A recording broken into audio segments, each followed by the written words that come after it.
미드가드가 하면 딱 떠오르는 이미지가 있죠? 바로 발레리나를 그린 화가. 근데 그게 전부였을까요? 오늘 이 이야기에서는요, 드가의 그 화려한 그림들 뒤에 숨겨진 우리가 잘 몰랐던 진짜 이야기를 한번 파헤쳐 보려고 합니다. 네, 바로 이런 이미지요. 반짝이는 무대 위에서 완벽한 조명을 받으면서 춤추는 저 우아한 발레리나. 많은 사람들이 드가를 생각하면 바로 이런 발레에 대한 아름다운 환상을 선물한 화가로 기억하곤 하죠. 자, 그런데 말이죠. 여기서부터가 진짜 시작입니다. 과연 이 눈부시게 아름다운 모습이 드가가 우리한테 보여주고 싶었던 전부였을까요? 아니면 그 화려한 막 뒤에 우리가 차마 보지 못했던 또 다른 진실이 숨어 있었던 건 아닐까요? 첫 번째 이야기, 바로 화려한 무대 그 이면입니다. 이제 관객석은 잠시 있고요. 드가의 시선이 진짜로 향했던 곳, 그러니까 무대 뒤편으로 한번 같이 들어가 보시죠. 일단 무대 위부터 볼까요? 이건 관객들이 보는 모습 그대로입니다. 완벽한 조명, 아름다운 의상, 그리고 한치의 오차도 없는 저 몸짓. 모든 게 정말 완벽하게 조율된, 뭐랄까, 지상에서 가장 우아한 순간처럼 보이잖아요. 그리고 바로 여기가 무대 뒤입니다. 분위기가 확 다르죠. 화려함은 온데간데 없고 지친 표정, 고된 연습 때문에 생긴 고통, 또 다음 무대를 기다리는 그 긴장감, 이런 것들만 남아 있어요. 드가의 시선은 바로 이 극명한 대비를 절대 놓치지 않았던 거죠. 드가는요, 평생에 걸쳐서 발레를 주제로 그린 작품이 무려 1,500점이나 된다고 해요. 1,500점이요. 이건 그냥 관심이 많았네 수준이 아니었던 거죠. 거의 집념에 가까웠다고 할까요? 평생을 바쳐서 무대 위의 빛, 그리고 무대 뒤의 그림자를 동시에 담아내려고 했던 겁니다. 자, 그럼 이제 드가가 무엇을 그렸는지에서 한 발 더 나아가서 어떻게 그렸는지에 대해 한번 이야기해 볼게요.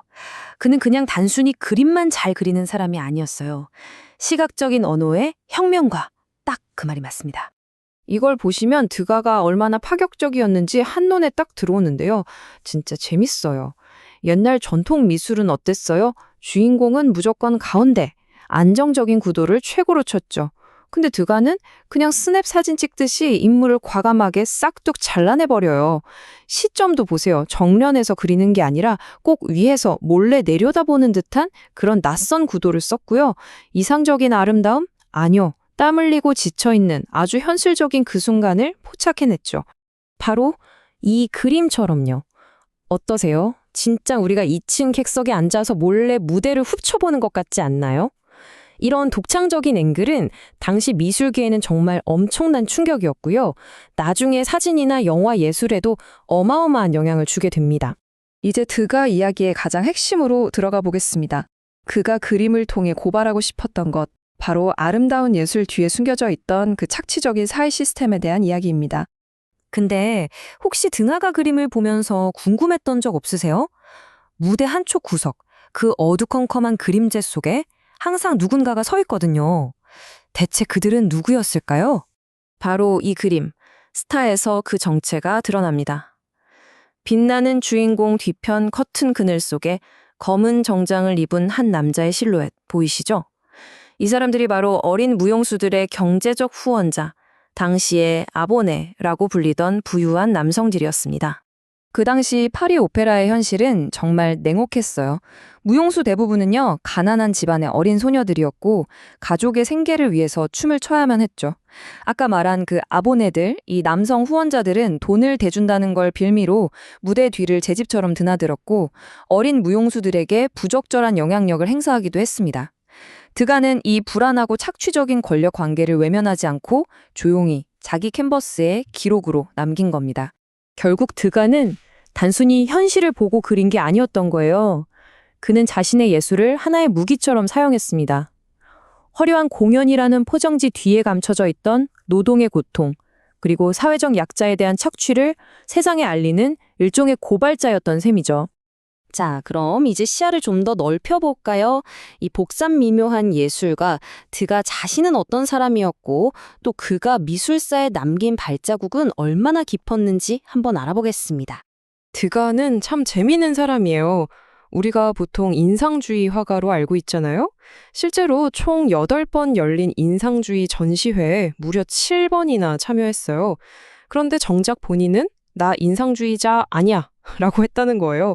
왜냐하면 그는 빛의 순간적인 변화를 줬던 다른 인상주의자들과는 달리 형태나 구도의 치밀함을 훨씬 중요하게 생각했거든요.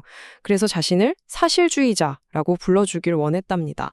그리고 그의 관심사는 발레에만 머물지 않았어요.